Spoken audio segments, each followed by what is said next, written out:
Yesterday on my YouTube channel, I had somebody comment on my content, and she was trash talking the shit out of me. And she was like, "You're an immature woman. You don't know what the fuck you're talking about." And she's like, literally, like, just going on. And I kind of just like set my foot down. And I was like, "Listen, I don't know what you're trying to pull off over here." I ended up blocking this person.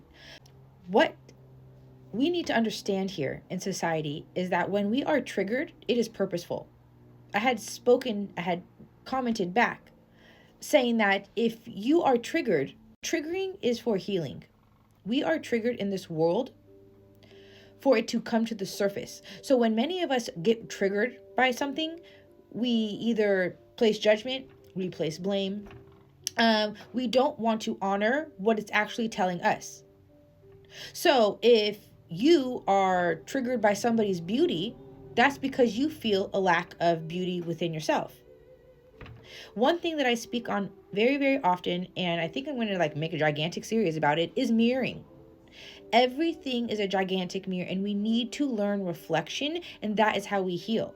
Because our triggers, they're emotional, right? It's an emotional trigger. So that emotion is trying to show us something that is in pain. Whatever narrative is being carried around that emotional wound is coming to the surface, that's being mirrored to you from somebody who's triggering you.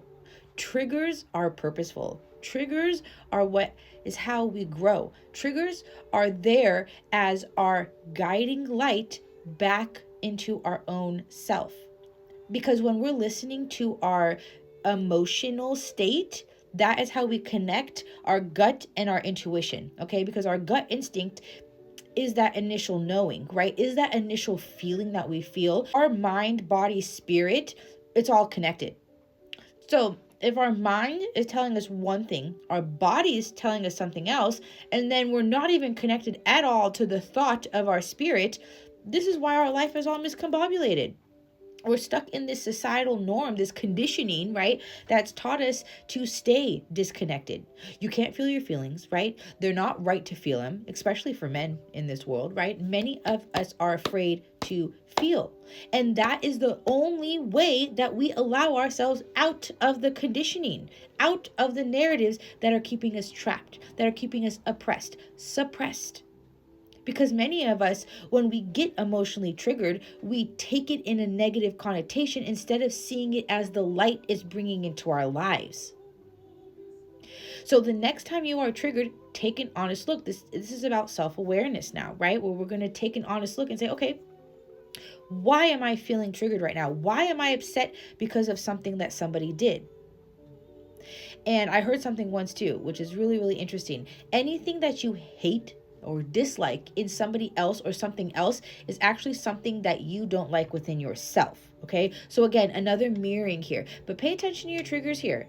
Your triggers are your bandwidth, and it's showing you what your soul, your heart is trying to heal from, is trying to release, is trying to forgive, is trying to move on from.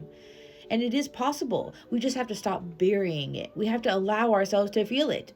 Feel that trigger, recognize the trigger, name the trigger, and then it's not a trigger anymore. All it wants to do is be named and felt. And once you do that, bye-bye, it's all gone.